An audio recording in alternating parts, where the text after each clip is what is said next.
Good evening, everybody. But in the previous class, we had finished up concentration of solution, और हमने बचे suspensions and colloids, उनकी categories colloids की और उनके जो features थे वो हमने अपनी last class में discuss किए थे. So I hope उनमें आपको कोई doubt नहीं है. All right. So today बचे we'll be proceeding on to section 2.3, separating the components of a mixture. बचे this is the next topic that we'll be picking up. अब बच्चे when you talk about separating the components of a mixture, यहाँ एक बहुत important चीज है जो हमें समझनी है जब भी हम किसी मिक्सचर के बारे में बात करते हैं. whenever we are talking about a mixture is actually made up of pure substances which are not chemically combined with each other. हम मिक्सचर कैसे बनाते हैं? इसमें two or more pure substances, they are physically mixed with each other. And when they are physically mixed with each other, they are not going to have a chemical reaction. इनके बीच में कोई chemical reaction नहीं होगा. And as a result, what is going to happen?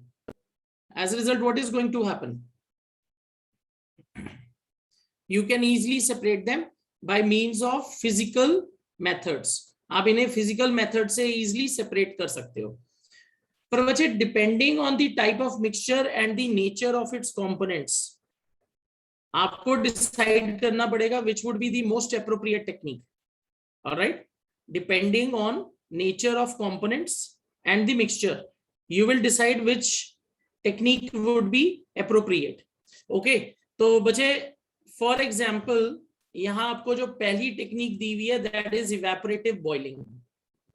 This is evaporative boiling. All right, here what we are going to do, we are going to use process of evaporation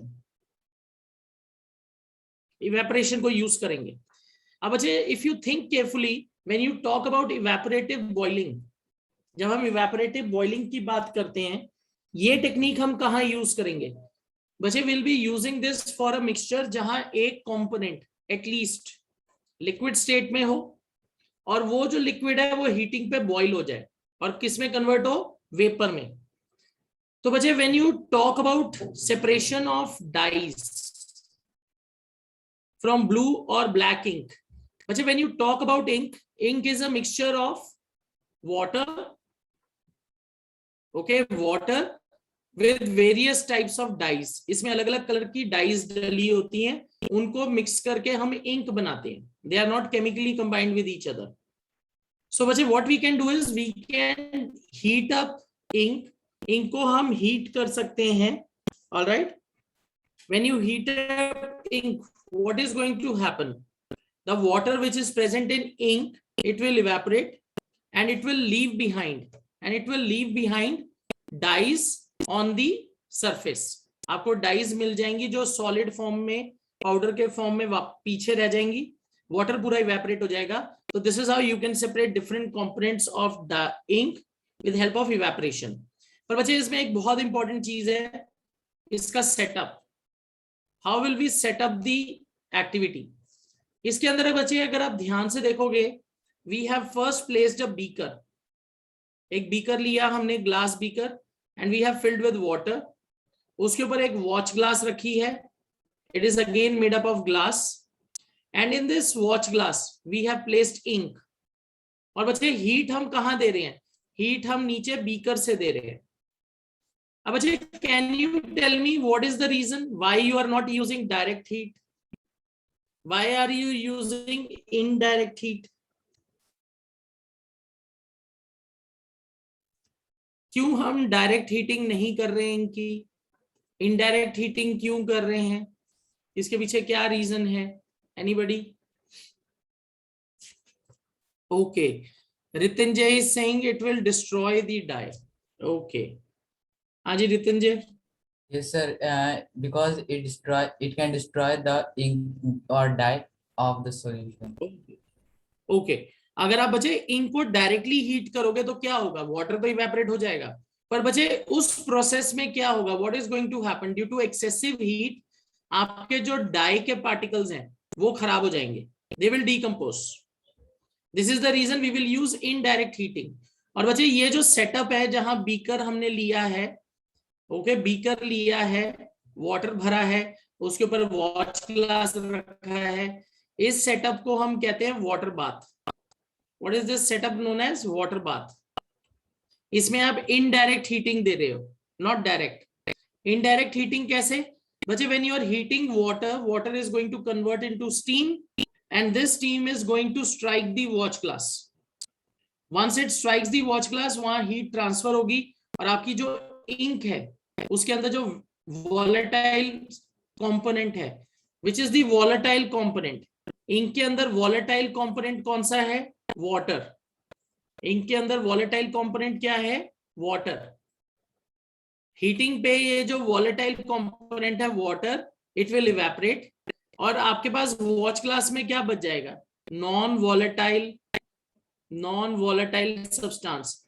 और ये क्या है? Dyes. Okay, dyes, it will be left. So बच्चे, whenever there is a mixture जिसमें एक substance volatile है, दूसरा non volatile, आप उसको इवेपोरेटिव बॉइलिंग से सेपरेट कर सकते हो। ठीक है? सो बच्चे, this is the technique used to separate different dyes present in a ink. I hope this is clear to everybody. देखो यहां पूछा गया है, what do you think has got evaporated from the watch glass? बच्चे, watch glass से क्या evaporate होगा? Water. Is there a residue on the watch glass? Watch glass पे कोई residue है? Residue means बच्चे left over, तो इसका आंसर है yes. And what is the residue? Residue is dye. Dye पीछे रह जाएगी.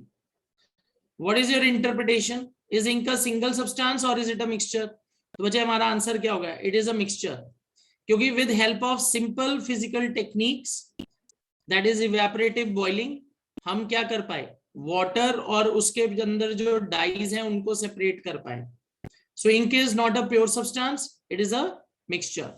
ऑलराइट, तो देखो इसका प्रिंसिपल यहां लिखा है, we can separate volatile component. Volatile component क्या है? Solvent which can convert into vapour from its non volatile solute by method of evaporation. तो इवेपोरेशन से बचे हम लिक्विड को which is volatile, you can separate it from a component which is non volatile। बच्चे, इसको हम और कहाँ प्रैक्टिकली यूज कर सकते हैं इस मेथड को, या इस मेथड को हम और कहाँ यूज करते हैं? कमर्शियल एप्लीकेशन, ये तो एक इंक के हमने पिगमेंट्स निकाले, और कहाँ यूज कर सकते हैं? Okay, very good. You can separate salt, आप सॉल्ट की प्रिपरेशन में इसको यूज कर सकते हो। Salt preparation, that is very good, good answer. Salt preparation, salt preparation बच्चे जो कॉमन सॉल्ट हम घर में खाते हैं, इट इज ऑब्टेन्ड फ्रॉम सी और ओशन। पर बच्चे उसमें हम हीटिंग नहीं करते खुद, वहां हम क्या करते हैं? We will collect water in shallow areas and due to heat of the sun, water evaporates. और बच्चे जब वो वाटर इवेपोरेट होगा, what is going to happen?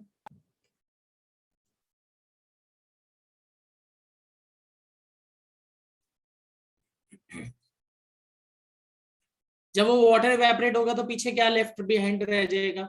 Salt. Okay, Aryan, in the previous class we did concentration of solutions, features of suspensions, colloids and its types. मैंने उसके बच्चे notes भी share किए हैं ग्रुप में, you can just go through that. Alright, okay, चलो, is this clear everybody? इस method में कोई डाउट तो नहीं है? These are general methods. Is it clear? आपको यहाँ एग्जाम्पल के साथ मेथड याद रखना पड़ेगा। ऑल राइट, चलो आगे चलते हैं, लेट्स मूव ऑन।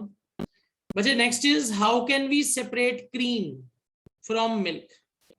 अब बच्चे, when you talk about milk, milk is a colloid, milk colloid है, तो इसके अंदर बहुत सारे क्रीम, फैट वगैरह, प्रोटीन, सब क्या है? कोलॉइड के फॉर्म में ये प्रेजेंट है। तो बच्चे आप इसको सिंपल फिल्ट्रेशन से तो इसके कंपोनेंट्स को अलग नहीं कर सकते। You can not use simple filtration to separate different components present in it. तो बच्चे यहाँ एक बहुत इंपॉर्टेंट क्वेश्चन है, When we go to the market, we get a variety of milk, full cream, toned and double toned varieties of milk in polypack और tetra pack in the market. अगर आप बच्चे मार्केट में जाओ milk खरीदने, packed milk, तो generally 3 variety में ये मिलता है. First is full cream, full fat वाला मिल्क, जो ज्यादा कॉस्टली होता है, सबसे महंगा ये वाला मिल्क होता है. उसके बाद होता है बच्चे टोन्ड. टोन्ड का मतलब होता है जिसमें थोड़ी बहुत फैट को रिमूव कर दिया गया है. डबल टोन्ड होता है बच्चे बिल्कुल ही फैट नहीं होता उसमें. अब क्वेश्चन ये राइज करता है बच्चे, हम फैट कैसे रिमूव करते हैं इनके अंदर से? How can we remove the fat? Do you think boiling करने के बाद हम इसमें से फैट रिमूव कर पाएंगे कि सिंपली बॉइल कर दो? बच्चे अगर आप बॉइल करोगे तो क्या होगा, हीटिंग से उसमें जो वाटर का कंटेंट है वो भी कम हो जाएगा. तो वैसे तो हम कर नहीं सकते. तो बच्चे इसके लिए हम एक टेक्निक यूज करते हैं which is known as centrifugation. Centrifugation, तो इसमें हमें क्या करना है बच्चे, we will take a full cream milk in a test tube और उसको एक सेंट्रीफ्यूजिंग मशीन में रखेंगे 2 मिनट के लिए. बच्चे what is a centrifuging machine? आपने घर में वॉशिंग मशीन देखी होगी. वॉशिंग मशीन क्या करती है? It operates on electricity and it will rotate. बहुत जोर से वॉशिंग मशीन क्या करती है? घूमती है. So when it is rotating inside, उसका जब ड्रम घूमता है तो व्हाट हैपेंस, आपके जो कपड़े हैं वो सेंट्रीफ्यूज होते हैं पानी के साथ. As a result what happens, उसमें से जो गंदगी वगैरह होती है वो बाहर आ जाती है. उसके बाद हम क्या करते हैं बच्चे, स्पिनर चलाते हैं. स्पिनर में भी जो आपके क्लोथ्स हैं वो बहुत तेजी से घूमते हैं. They rotate very fast and when they rotate very fast what happens, due to centrifugation क्या होता है, उनके अंदर से पानी निकल जाता है. ऑलराइट, ये तो सबने ही देखा होगा वॉशिंग मशीन में जो स्पिनर है, या अगर हम बच्चे मिक्सर ग्राइंडर भी यूज करते हैं, उसमें कोई चीज को मिक्सी में डालते हैं तो जब वो घूमता है ब्लेड, वो भी एक तरीके की सेंट्रीफिकेशन ही है. ऑलराइट, तो बच्चे सेंट्रीफिकेशन मशीन में क्या हो रहा है, आपने जब मिल्क को बहुत हाई स्पीड पे रोटेट किया तो इसके पीछे प्रिंसिपल क्या है बच्चे, जो हैवी पार्टिकल्स हैं वो नीचे सेटल हो जाएंगे due to centrifugal force. Centrifuge machine जो जोर से घूम रही है उसकी वजह से क्या होगा, जो लाइटर पार्टिकल्स हैं वो ऊपर आ जाएंगे सरफेस पे और जो हैवी पार्टिकल है नीचे रह जाएंगे. तो लाइटर पार्टिकल क्या होता है, क्रीम, वो ऊपर फ्लोट करेगी और जो हैवी पार्टिकल्स है मिल्क वाले वो नीचे रहेंगे. तो दिस इज हाउ बच्चे यू कैन चर्न और centrifuge milk to get toned milk और डबल टोन्ड मिल्क. तो सेंट्रीफिकेशन की टेक्निक यूज होती है बच्चे. इस टेक्निक को और कहां हम यूज करते हैं? We also use it to make cheese from milk. लस्सी बनाने के भी बच्चे ये काम आती है. लस्सी में हम क्या करते हैं, हम इसको हाई स्पीड पे रोटेट करते हैं तो उसमें क्या होता है, when it mixes through, cream ऊपर आ जाती है और लस्सी जो है वो हैवी है, वो नीचे रहती है. तो this is how you get a very creamy lassi.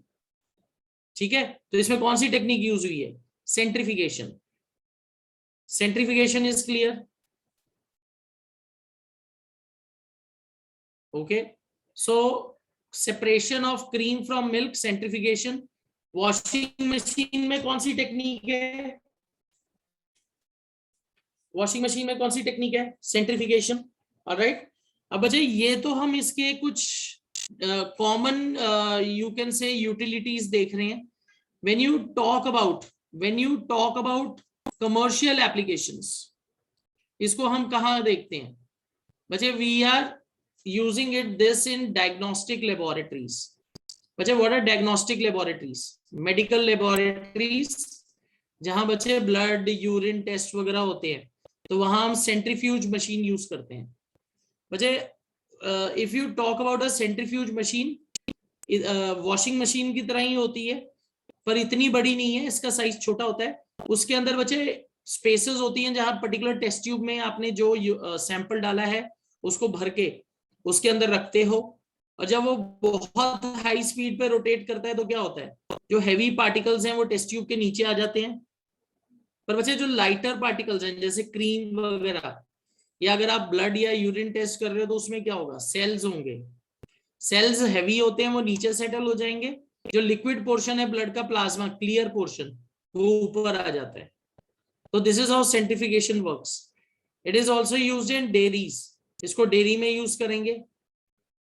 And home to separate butter from cream, butter को क्रीम से कैसे सेपरेट करते हैं? By process of सेंट्रिफिकेशन।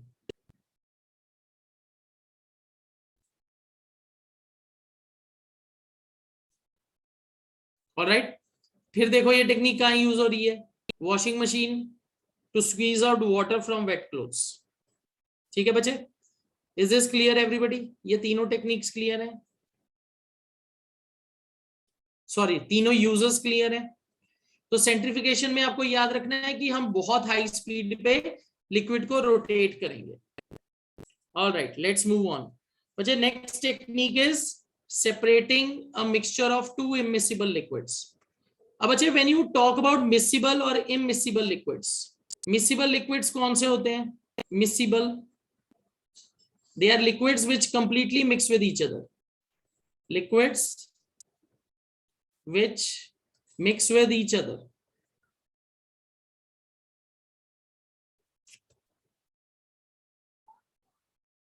Liquids which mix with each other.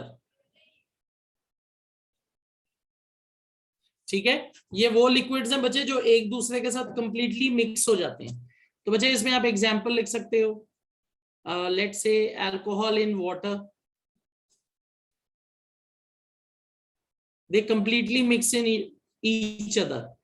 जैसे रूह अफ़ज़ा को पानी में डालोगे वो कंप्लीटली मिक्स हो जाएगा, तो they are miscible with each other. On the other hand बच्चे वी हैव इमिसिबल लिक्विड्स।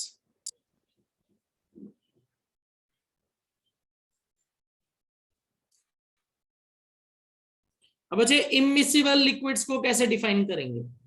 जैसे अगर बच्चे हम पेट्रोल या केरोसिन को वाटर में डालें, do they mix with each other?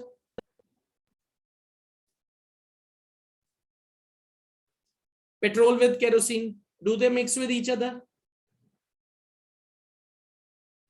Okay, they do not mix. तो बच्चे कैन वी से दे आर इमिसिबल? बच्चे इमिसिबल लिक्विड्स वो होते हैं जो आपस में मिक्स नहीं होते, liquids which do not mix with each other, liquids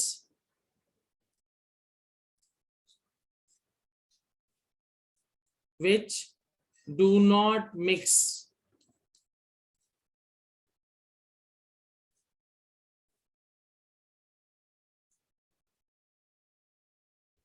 with each other.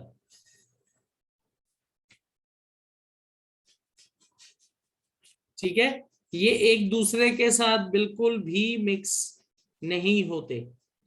Alright, तो इसमें आप एग्जांपल दोगे बच्चे, पेट्रोल इन वाटर। अगर आप बच्चे पेट्रोल डालोगे वाटर में तो पेट्रोल ऊपर फ्लोट करता है, it is not going to mix. तो बच्चे we are going to use a very interesting technique. अगर आपके पास इमिसिबल लिक्विड्स हैं तो आप इनको कैसे सेपरेट कर सकते हो? बच्चे for this will be using technique of separating funnel. बच्चे सेपरेटिंग फनल ये ग्लास का डिवाइस होता है, ठीक है, इसके नीचे एक स्टॉप कॉक है। What is the function of stop cock? This is used to regulate flow of materials from the separating funnel. तो बच्चे let's say you have a mixture of kerosene oil and water, आपने kerosene oil और water का mixture separating funnel में डाल दिया। तो बच्चे you will wait for some time so that they will make a separate layer. उनको थोड़ा सा टाइम देना है ताकि जो मिक्सचर है वो सेटल हो जाए। तो what you will observe, kerosene will be at the top, जिसकी डेंसिटी कम होगी वो ऊपर फ्लोट करेगा, तो kerosene will be floating on top of water. तो how you will separate them? Stop cock को बच्चे हम रोटेट करेंगे, थोड़ा सा ओपन कर देंगे ताकि बच्चे नीचे से जो वाटर है वो निकले, और इस टॉप कॉक के नीचे जो बच्चे पोर्शन है नोजल, यहां हम क्या रखेंगे? We will place a beaker, एक बीकर रख देंगे यहां। बच्चे when you will open the stop cock तो नीचे वाला जो वाटर है वो नीचे से निकल के यहाँ ड्रॉप होना शुरू हो जाएगा। Water will start dropping into the beaker, और बच्चे जैसे ही वाटर खत्म होगा you have to close the stop cock. Okay, तो जो केरोसिन है बच्चे ऊपर रह जाएगा और वाटर नीचे निकल जाएगा. तो this is how you can use, this is how you can use separating funnel. ठीक है बच्चे, क्लियर? तो सेपरेटिंग फनल में बच्चे हम कर सकते हैं. तो it's a very common technique use for separation of oil from water. अब बच्चे इन कमर्शियल एप्लीकेशन, जब आप इसको कमर्शियल एप्लीकेशन में देखोगे तो ऑयल एंड वाटर तो मिक्स हो ही रहा है. Other than that it is also used in extraction of iron from its ore. ये आयरन ओर की एक्सट्रैक्शन में भी यूज होगा. ठीक है, is this clear?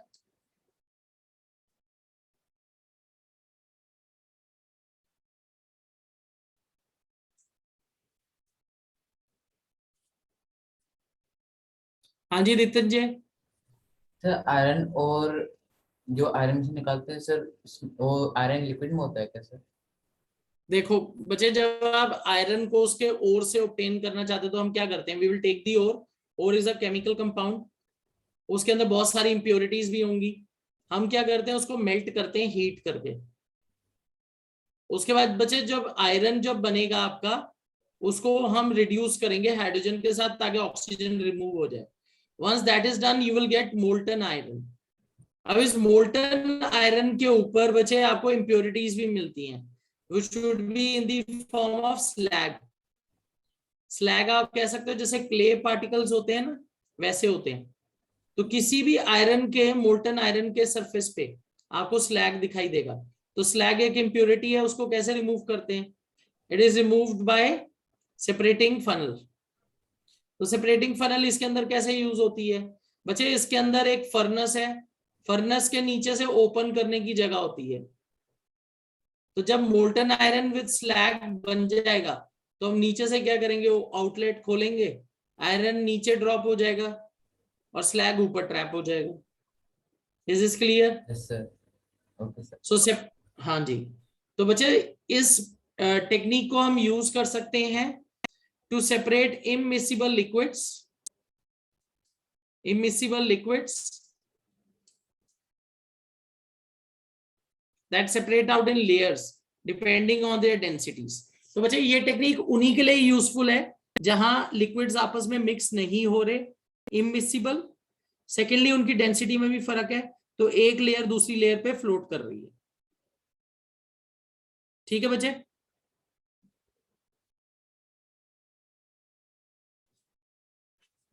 All right, चलो अब चलते हैं बच्चे नेक्स्ट टेक्निक पे. How can we separate, how can we separate a mixture of salt and camphor? तो बच्चे हमने टेक्निक पढ़ी थी चैप्टर नंबर 1 में, सब्लिमेशन. सब्लिमेशन,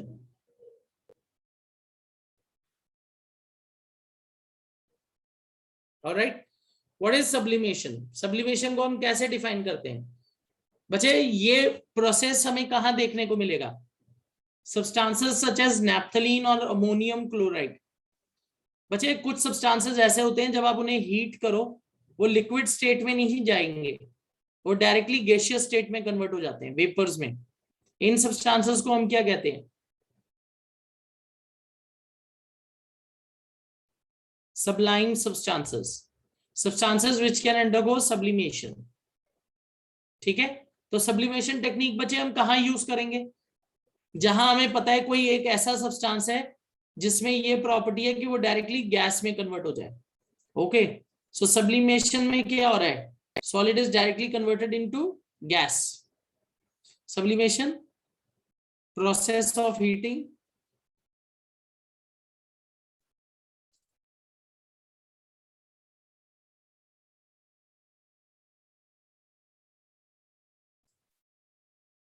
सब्लिमेशन इज, या आप लिख सकते हो process in which, process in which solid is directly converted into gas. Process in which solid is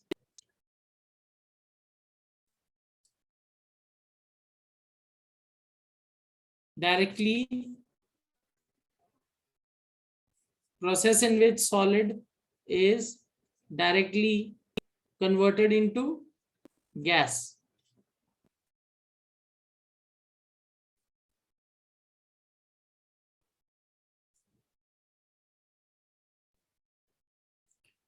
ठीक है, तो बच्चे ये टेक्निक हम कहाँ यूज कर सकते हैं?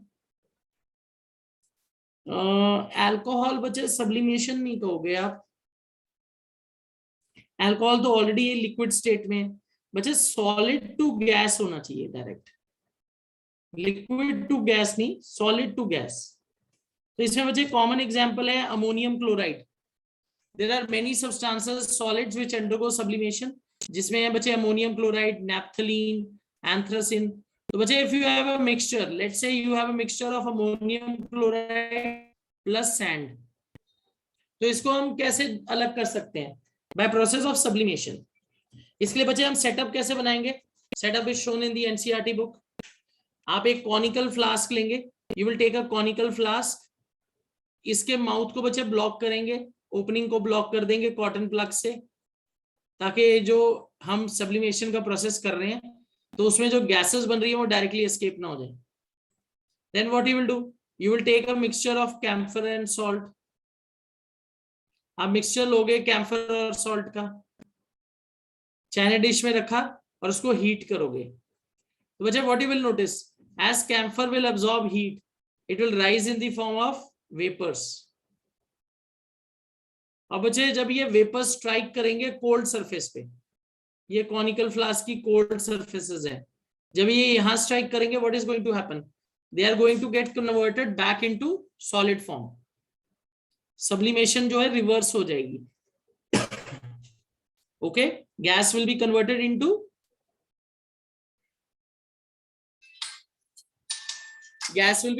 Into solid. All right, तो बच्चे this will indicate that on heating आपका जो अमोनियम क्लोराइड सब्सटेंस है वो डायरेक्टली गैस में कन्वर्ट हो गया, और जब वो गैस जाके कोल्ड सरफेस पे हिट करती है तो यहां जाके डिपोजिशन हो गई। ठीक है बच्चे, इज इट क्लियर एवरीबॉडी? तो हम उन मिक्सचर्स को जहां एक सब्सटेंस की अंदर सब्लिमेशन की प्रॉपर्टी है, उन मिक्सचर्स के अंदर इसको यूज कर सकते हैं। ठीक है, चलो लेट्स मूव ऑन, आगे चलते हैं। अब बच्चे उसके बाद जो नेक्स्ट टेक्निक है, ब्लैक इंक के अंदर जो बच्चे डाइज होती हैं, ब्लैक इंक के अंदर जो बच्चे डाइज होती हैं, क्या वो सिंगल कलर की है कि और is it a mixture of different colours? देखने में तो इंक ब्लैक है या ब्लू है, पर बच्चे जो उसके अंदर डाइज हम मिक्स कर रहे हैं, क्या सब सेम कलर के हैं क्या अलग अलग कलर के हैं? तो बच्चे you need to remember dyes are of different colours.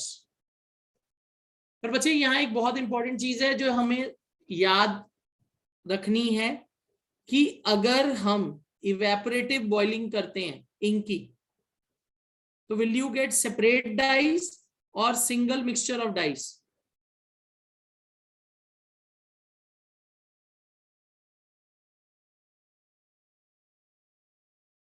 Okay, it is a mixture of many dyes. Single ink जो होती है वो बहुत सारे डाइज का मिक्सचर है। तो बच्चे इवेपोरेटिव बॉइलिंग से तो आप इसे अलग नहीं कर पाओगे, तो बच्चे इसके लिए हम एक टेक्निक यूज करते हैं which is known as chromatography. तो बच्चे क्रोमेटोग्राफी के अंदर क्या हो रहा है, we need to understand this technique will help us to separate different coloured dyes which are present in a ink. Okay, अभी Suchita, why do we use a cotton plug?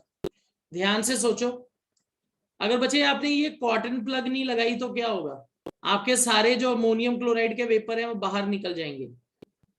Ammonium chloride will escape the conical flask. Cotton plug क्यों लगाया है? ताकि उसका mouth बंद हो सके। हमें बच्चे उसको अलग करना है ना, अगर आपने कॉटन प्लग नहीं लगाया तो क्या होगा, all vapours of ammonium chloride will escape into the environment. फिर उसको कैसे कलेक्ट करोगे? Is it clear?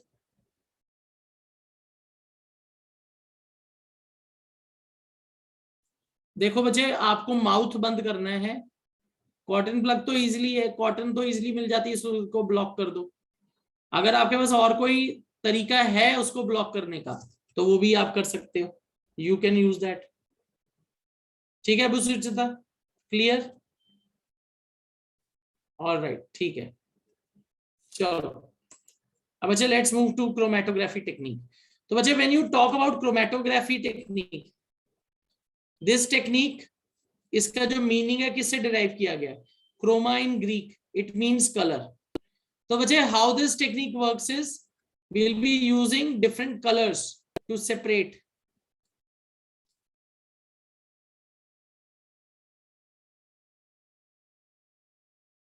हम क्या करते हैं बच्चे, on the basis of different colours हम उन पार्टिकल्स को सेपरेट करेंगे। तो बच्चे सबसे पहले ये जो टेक्निक है, this technique, it was developed by Russian biologist जिसका नाम था swell. What was his name? Swell.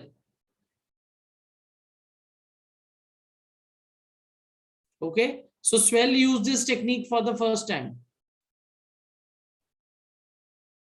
तो बच्चे इसके अंदर क्या करते हैं हम, हाउ इज दिस यूज्ड, इस टेक्निक को कैसे यूज किया जाता है? तो बच्चे इस टेक्निक में यहाँ जो हमें सेटअप दिखाया गया है, यहाँ इंक के अंदर जो कलर डाइज हैं उनको सेपरेट करने के लिए सेटअप बनाया गया है। तो बच्चे what we will be doing is we will be taking a filter paper, एक फिल्टर पेपर लेंगे एंड बच्चे फ्रॉम 3 to 4 सेंटीमीटर्स बिलो एक पेंसिल से लाइन ड्रॉ करनी है। बच्चे this would be our reference line, ये हमारी रेफरेंस लाइन होगी। अब बच्चे इस लाइन के ऊपर ही इंक ड्रॉप लगाना है, और वो भी बहुत सारा नहीं, बहुत सारी इंक नहीं डालनी, drop by drop 7-8 bar process को रिपीट करना है ताकि इंक का सैंपल क्रोमेटोग्राफी पेपर पे आ जाए। फिर आप क्या करोगे बच्चे, you will keep this, you can से फिल्टर पेपर जिसपे हमने इंक लोड की है इनटू सॉल्वेंट। तो सॉल्वेंट बच्चे जनरली जो हम यूज कर रहे हैं वो क्या है, अल्कोहल्स हैं, पर जैसे इसके अंदर दिखाया हुआ है बच्चे सेटअप में वाटर यूज की है। You can also use water in which will help us in the chromatography technique, water भी यूज कर सकते हो।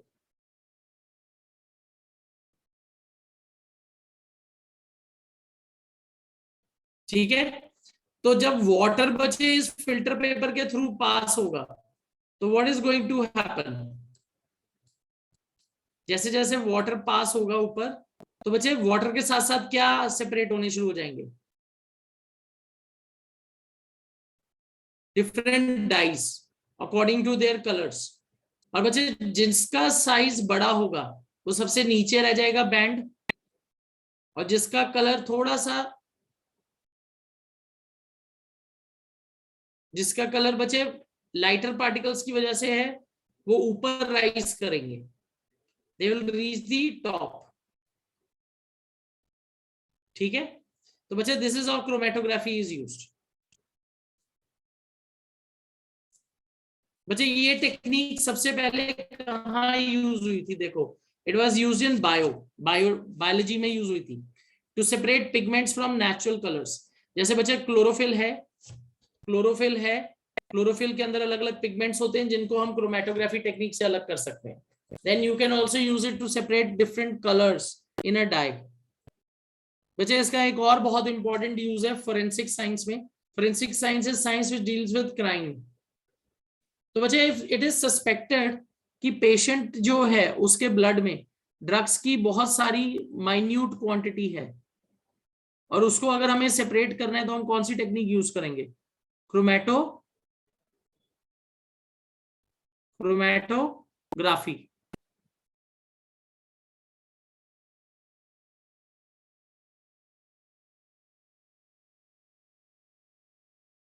ओके, तो ये जो टेक्निक है सबसे पहले बच्चे रशियन बायोलॉजिस्ट ने डेवलप की थी, स्वेल ने। So this technique was used to separate different components, coloured components present in chlorophyll. Okay, तो कलर्स इन अ डाई ये तो हमने अभी इधर सेटअप में डिस्कस कर लिया। पिगमेंट्स फ्रॉम नेचुरल कलर्स, तो यहाँ बच्चे हम फोटोसिंथेटिक पिगमेंट्स की बात कर रहे हैं, chlorophyll and minute traces of drugs from blood. Is it clear?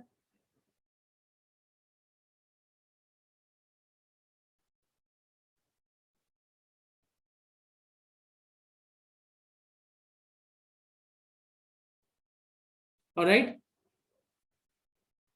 चलो आगे चलते हैं। अब बच्चे हमने इससे पहले सेपरेटिंग फनल यूज की थी फॉर टू लिक्विड्स, जहां लिक्विड्स आपस में मिक्स नहीं होते। पर बच्चे many a times what happens is there are cases where liquids will easily mix with each other, तो वहां हम सेपरेटिंग फनल की टेक्निक यूज नहीं कर सकते। हाँ जी रितंजय। सर जो क्रोमेटोग्राफी है सर, उसको on the basis of solubility check किया जाता है या फिर on the basis of size of particles? देखो बच्चे, यहाँ ना आपको दो बातें समझनी है कि जब हम क्रोमेटोग्राफी कर रहे हैं, ठीक है ना, तो जो पार्टिकल्स सॉल्युबल हैं ऑब्वियसली वो ऊपर तक पहुंचेंगे, वो जल्दी सेपरेट हो जाएंगे, क्योंकि जो सॉल्वेंट आप यूज करोगे अगर उसमें वो पार्टिकल्स डिसॉल्व होते हैं तो वो जल्दी उनके साथ ऊपर मूव कर जाएगा। सेकेंडली आपको ये भी याद रखना है बच्चे, इसमें साइज का भी डिफरेंस है।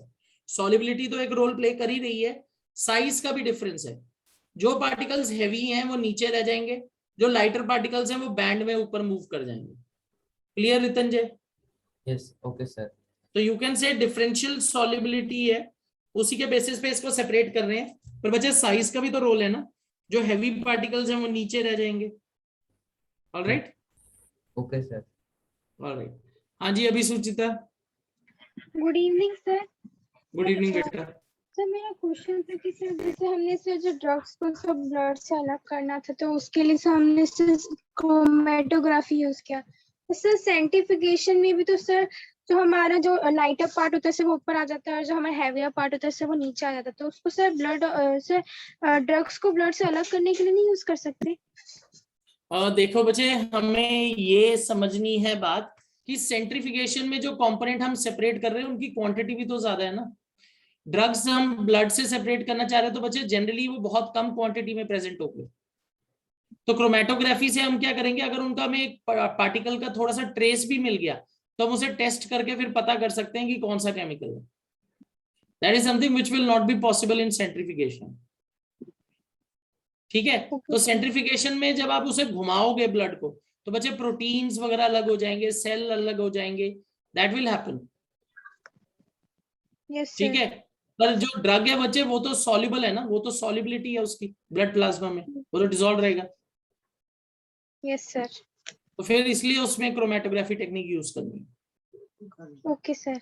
Alright, okay sir, thank you sir. Okay बेटा। अब बच्चे how can we separate a mixture of two miscible liquids? तो बच्चे यहाँ हम दो इंपॉर्टेंट टेक्निक्स यूज करेंगे, one is distillation, second is fractional distillation. अब बच्चे when you talk about distillation और फ्रैक्शनल डिस्टिलेशन, दोनों में बच्चे सेम ही प्रिंसिपल है कि पहले हम मिक्सचर को हीट करके इवेपोरेट करेंगे। पर फर्क क्या है? फर्क है उसमें फ्रैक्शनेटिंग कॉलम का। डिस्टिलेशन में हम बच्चे क्या करते हैं, it is used to separate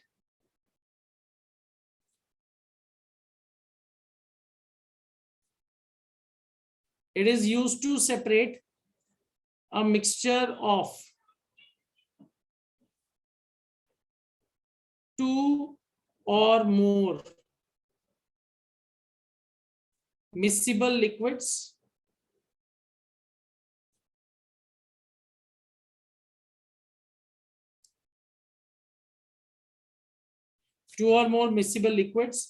which have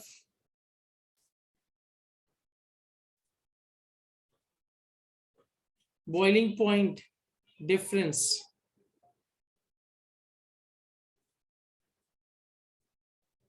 of more than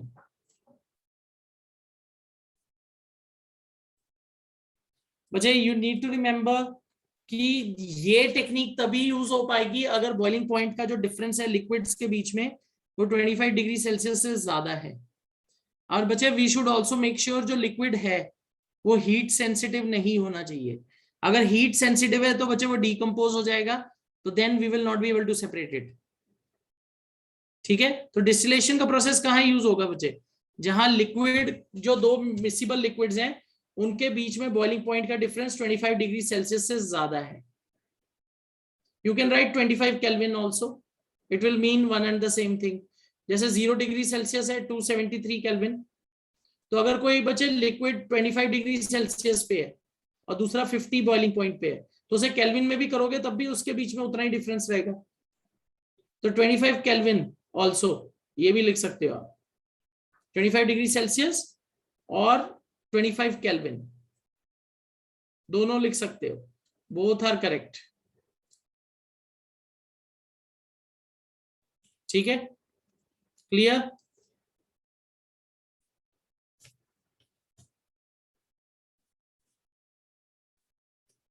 okay चलो, तो सबसे पहले बच्चे will be talking about distillation process. Distillation के प्रोसेस की बात करेंगे। इसके अंदर बच्चे हम सबसे पहला जो एग्जांपल ले रहे हैं that is alcohol in water, sorry not alcohol, acetone in water. हाँ जी रितन जी। सर केल्विन के साथ डिग्री नहीं यूज होता। क्यों? सर मैंने यहाँ पे केल्विन के साथ डिग्री लगा दी है। Yes sir. एक minute, just a minute. Oh sorry, will just simply write 25 kelvin, not degree. Degree Celsius kelvin के साथ नहीं लगाएंगे।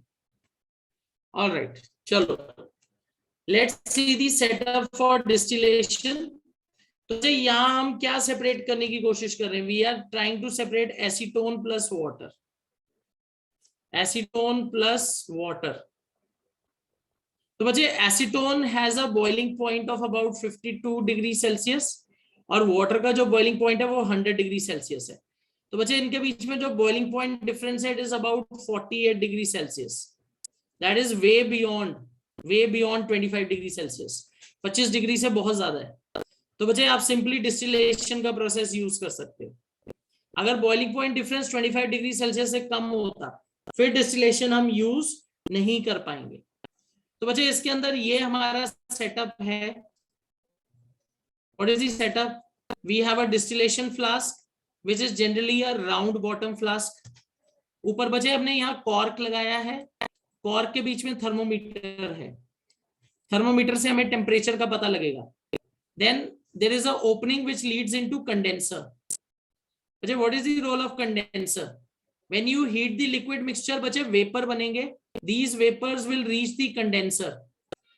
So due to cold water which is circulating outside in the condenser, वो ठंडा हो जाएगा vapour, it will form liquid और उस लिक्विड को हम नीचे कलेक्ट कर लेंगे यहाँ बीकर में। ओके, तो this is how this setup is. तो बच्चे लेट्स से बच्चे this is a mixture of acetone and water. अब बच्चे जब एसीटोन और वाटर के मिक्सचर को आप हीट करोगे तो ऑब्वियसली एसीटोन का बॉइलिंग पॉइंट बहुत कम है वाटर से, तो एसीटोन के वेपर बनेंगे सबसे पहले। एसीटोन के vapour will be formed and these vapours will go into the condenser. पर बच्चे यहाँ एक बहुत इंटरेस्टिंग चीज है, thermometer will become constant at 52 degree Celsius. बच्चे thermometer has a very important role to play, you need to keep a check on temperature. बच्चे acetone का बॉइलिंग पॉइंट 52 डिग्री सेल्सियस है, तो जब आप मिक्सचर को ग्रेजुअली हीट अप करने लगोगे तो टेम्परेचर बढ़ना शुरू होगा, पर कांस्टेंट किधर हो जाएगा जाके? At boiling point of acetone that is 52 degree Celsius. और बच्चे हमें क्यों थर्मोमीटर को ऑब्जर्व करना है? रीजन बीइंग बच्चे जैसे ही टेम्परेचर 52 के ऊपर जाएगा you have to change the beaker here, यहाँ बीकर को चेंज करना है या इसको स्टॉप करना है हीटिंग को, क्योंकि बच्चे अगर 52 से ऊपर चले गए तो वाटर भी इवेपोरेट होगा, फिर वो वाटर कंडेंसर में आ जाएगा, अगेन यहाँ क्या होगा? They will mix together. So बच्चे temperature is a very big concern, thermometer will help us to keep a check on temperature. Ritan ji बोलो। सर नथिंग, लो करना पड़ेगा। ओके, तो बच्चे थर्मोमीटर एक बहुत इंपॉर्टेंट रोल प्ले कर रहा है यहाँ। Thermometer is actually helping us to keep a check whether the liquid with lower boiling point has evaporated or not. तो यहां जैसे बच्चे मेरे पास एसीटोन है तो टेम्परेचर 52 डिग्री सेल्सियस पे कांस्टेंट हो जाएगा। आपको पूरा ध्यान देना है 52 डिग्री सेल्सियस से जैसे ही टेम्परेचर ऊपर जाएगा आप हीट को क्या करोगे? हीट को बंद करोगे या बीकर चेंज करोगे ताकि आप क्या कर सको? ताकि आप क्या कर सको, यहाँ लिक्विड को कलेक्ट कर सको। अगर 52 डिग्री सेल्सियस के ऊपर चला गया, आपने बीकर नहीं हटाया, तो वाटर एसीटोन के साथ मिक्स हो जाएगा। Is it clear? Is it clear?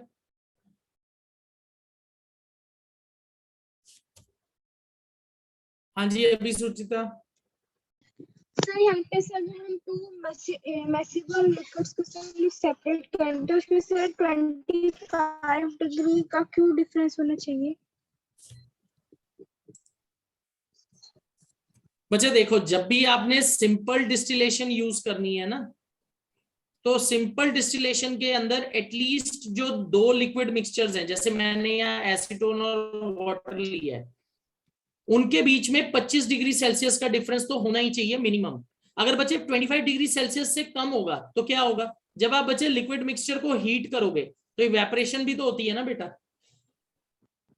Evaporation happens below the boiling point, तो दोनों लिक्विड के बच्चे क्या बनेंगे, वेपर बनेंगे। अगर बॉइलिंग पॉइंट का डिफरेंस कम है तो दोनों के वेपर जल्दी बनेंगे, दोनों के वेपर कंडेंसर में चले जाएंगे और दोनों फिर आपस में मिक्स हो जाएंगे। इसमें फिर आप सिंपल डिस्टिलेशन यूज नहीं कर पाओगे, आपको फ्रैक्शनल डिस्टिलेशन यूज करनी पड़ेगी। Clear? Sir boiling point sir दोनों का अलग है। बच्चे हमने चैप्टर 1 में इवेपोरेशन पढ़ी थी ना। Yes sir. Evaporation boiling point पे होती है कि बॉइलिंग पॉइंट से नीचे होती है? सर बॉइलिंग पॉइंट से नीचे। तो बॉइलिंग पॉइंट से नीचे ही लिक्विड इवेपोरेट करने लग जाता है। सरफेस पे जो पार्टिकल्स हैं बच्चे, वो इनफ एनर्जी गेन करके वेपर में कन्वर्ट हो जाते हैं। तो ये प्रॉब्लम बच्चे ज्यादा होगी जब बॉइलिंग पॉइंट का डिफरेंस 25 से कम है, तो दोनों के वेपर बनने शुरू हो जाएंगे और कंटेमिनेशन हो जाएगी। पर अगर बच्चे बॉइलिंग पॉइंट का डिफरेंस ज्यादा है, जैसे एसीटोन और वाटर के बीच में है, तो बच्चे जनरली जो वेपर बनेंगे मेजॉरिटी वो किसके बनेंगे, एसीटोन के ही बनेंगे। एसीटोन पहले क्या होगा, बॉइल होगा, तो वहां जाके टेम्परेचर क्या हो जाएगा, कांस्टेंट हो जाएगा। पर जहां 25 डिग्री से कम का डिफरेंस है, फिर आप सिंपल डिस्टिलेशन यूज नहीं कर सकते। क्लियर? ओके, ये देखो अभी ये बात समझ आ जाएगी जब हम फ्रैक्शनल डिस्टिलेशन पे जाएंगे। बच्चे फ्रैक्शनल डिस्टिलेशन में, okay this is the setup. Let's say you have a mixture of alcohol and water. Alcohol और वाटर का मिक्सचर है। बच्चे alcohol boiling point is 78 degree Celsius, water is 100 degree Celsius. ठीक है, इनके बीच में डिफरेंस देखिए कितना है, जस्ट 22 डिग्री सेल्सियस। सिर्फ 22 डिग्री सेल्सियस का डिफरेंस है। अब यहाँ एक बहुत बड़ी प्रॉब्लम ये है कि अगर आप बच्चे इस मिक्सचर को हीट करोगे, क्योंकि बॉइलिंग पॉइंट का डिफरेंस कम है दोनों का, दोनों के वेपर एक साथ बनेंगे। तो सिंपल डिस्टिलेशन में क्या होगा, दोनों के वेपर कहां चले जाएंगे, कंडेंसर में जाएंगे, और आप दोनों लिक्विड्स को एफिशिएंटली सेपरेट नहीं कर पाओगे। बच्चे फ्रैक्शनल डिस्टिलेशन में हम क्या करते हैं, we add another thing to the distillation setup, that is fractionating column. इसमें क्या ऐड करेंगे, फ्रैक्शनेटिंग कॉलम ऐड कर देंगे। बच्चे if you look carefully at the fractionating column, what you will observe, इसके अंदर आपको ग्लास बीड्स दिखेंगे, ऐसे छोटे छोटे ग्लास बीड्स हैं। What is the role of glass beads in these fractionating column? ये बच्चे सरफेस एरिया प्रोवाइड कर रहे हैं विद डिफरेंट टेम्परेचर्स। जैसे लेट्स ट्राई टू अंडरस्टैंड, ये जो मिक्सचर है अल्कोहल और वाटर का है, आपने इसको हीट किया, तो बच्चे दोनों के वेपर ऊपर जाएंगे, अल्कोहल के भी वाटर के भी, दोनों के वेपर ऊपर जाएंगे। पर बच्चे जब ये दोनों वेपर यहां स्ट्राइक करेंगे, तो यहां बच्चे कोल्डर सरफेस होगी, cooler surface compare to here, जहां आप हीट सप्लाई कर रहे हो नीचे, उसके कंपैरिजन में ये जो लोअर सरफेस है फ्रैक्शनेटिंग कॉलम का, ये ठंडा होगा। पर बच्चे यहां जो टेम्परेचर होगा, it would be still higher for liquid with lower boiling point. Water के लिए तो ये कूलर सरफेस है, वाटर के वेपर के लिए कूलर सरफेस है। पर बच्चे alcohol which is boiling at 78 degree Celsius, उसके लिए ये सरफेस अभी भी गर्म है। तो what is going to happen, यहाँ वाटर कंडेंस होकर वापस गिरेगा नीचे, और अल्कोहल के वेपर जिसका लोअर बॉइलिंग पॉइंट है वो आगे जाएगा। This is how alcohol can be separated from water. Again, यहाँ थर्मोमीटर दिया हुआ है, थर्मोमीटर 78 डिग्री सेल्सियस पे कांस्टेंट हो जाएगा. Thermometer will become constant at 78 degree Celsius. Why it will become constant at 78? क्योंकि बच्चे अल्कोहल का बॉइलिंग पॉइंट 78 है, पर बच्चे उतने टेम्परेचर तक तो वाटर भी इवेपोरेट करना शुरू कर जाएगा. ऑलराइट, पर फ्रैक्शनेटिंग कॉलम की वजह से क्या होगा, वाटर कंडेंस होकर वापस फ्लास्क में गिरेगा, अल्कोहल के जो वेपर है वो आगे निकल जाएंगे. जैसे ही टेम्परेचर बच्चे 78 डिग्री से ऊपर जाएगा, आपको बीकर चेंज करना है. यहां से बीकर चेंज करिए, फिर वाटर निकल जाएगा आगे. Is this clear? समझ आ गया ये?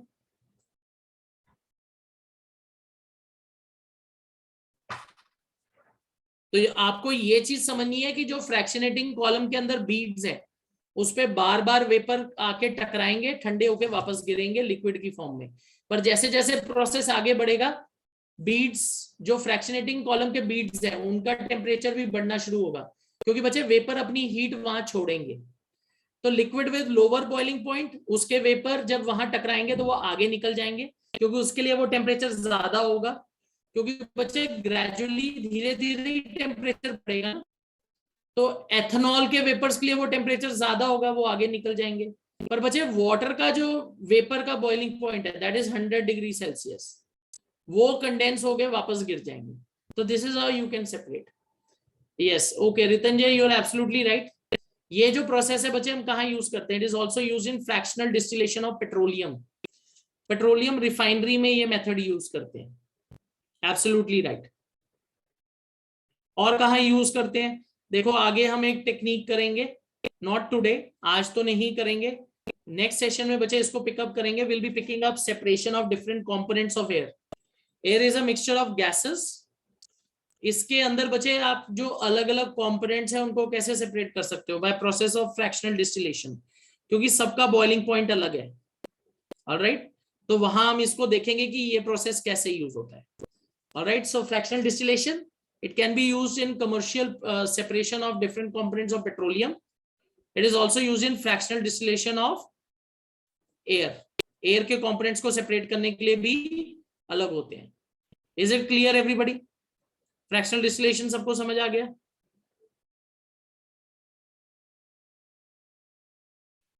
Fractional distillation सबको समझ आ गया? All right, ठीक है. Okay, चलो. सो बच्चे आज हम यही स्टॉप करेंगे. Will stop here today. Next session बच्चे will be picking up separation of different components of air by process of fractional distillation and purification of water. और उसके बाद बच्चे फिजिकल एंड केमिकल चेंजेस हैं and difference between elements, compounds and mixtures. तो बच्चे वो हमारे चैप्टर का एंड होगा. तो will be trying to finish off the chapter next week, sorry not next week, next session हम जो चैप्टर है वो कंप्लीट करेंगे. Is that clear everybody? All right, chalo.